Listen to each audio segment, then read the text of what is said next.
Salut tout le monde, on se retrouve aujourd'hui dans ce nouveau tuto. Aujourd'hui on va voir comment supprimer définitivement et complètement un fichier de votre ordinateur.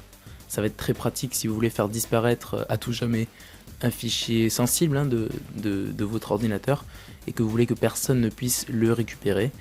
Sachez que même après l'avoir vidé de la corbeille, un fichier reste récupérable avec des logiciels du type Recuva ou autre. Par exemple, pour télécharger Recuva, si vous voulez, je mets le lien dans la description et je ferai certainement un tuto dans les prochaines semaines pour récupérer un fichier supprimé. Là, on va voir comment supprimer un fichier définitivement. Donc, on se retrouve dans une deuxième partie pour l'installation du logiciel Eraser. Pour télécharger le logiciel Eraser, vous allez sur ce site que vous avez dans la description. Ensuite, vous allez sur le bouton vert pour télécharger et vous attendez donc 5 secondes pour le téléchargement du logiciel Eraser. Donc sachez que pour supprimer définitivement un fichier, le logiciel Eraser en fait réécrit des données aléatoires et qui n'ont aucun sens sur l'emplacement du fichier que vous voulez supprimer. Et en fait, plus il y aura de passages d'écriture sur ce même endroit, plus en fait le fichier sera irrécupérable. Évidemment, plus il y aura de passages, plus ça sera lent aussi selon la taille du fichier. Donc ici, nous on va choisir en l'occurrence la méthode de 35 passages Gutman. Donc quand vous avez fini de télécharger le logiciel, vous le lancez, vous installez tout ce qu'il faut installer. Donc nous évidemment on l'a déjà installé, mais vous suivez les étapes d'installation qui sont très simples, et ensuite, voilà. Ensuite vous allez vous lancer le logiciel qui est sur le bureau. Normalement vous aurez un raccourci créer. Voilà, donc ici vous avez le logiciel. Vous allez ensuite dans Settings. Malheureusement, le logiciel n'est disponible qu'en anglais, donc ça c'est peut-être un problème, mais vous allez voir que c'est assez simple les paramètres.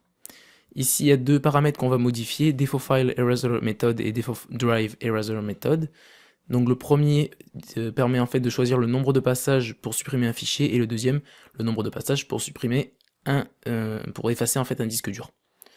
Et nous ici on va choisir Gutman 35 passages pour les deux, c'est ce qu'il y a de plus fiable on va dire, même si ça risque d'être un peu long pour des gros fichiers.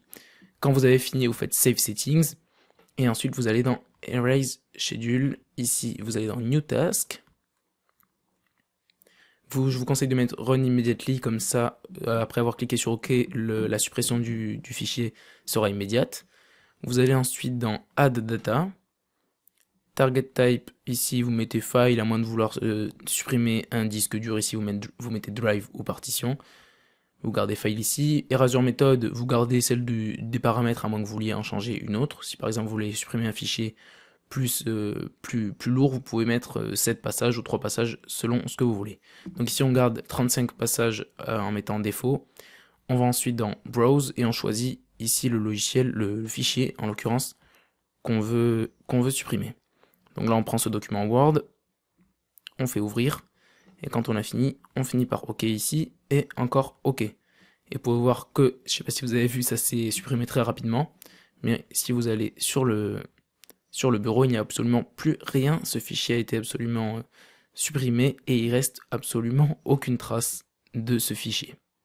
Donc voilà, je crois que c'est tout pour avoir supprimé les fichiers complètement et définitivement de votre ordinateur.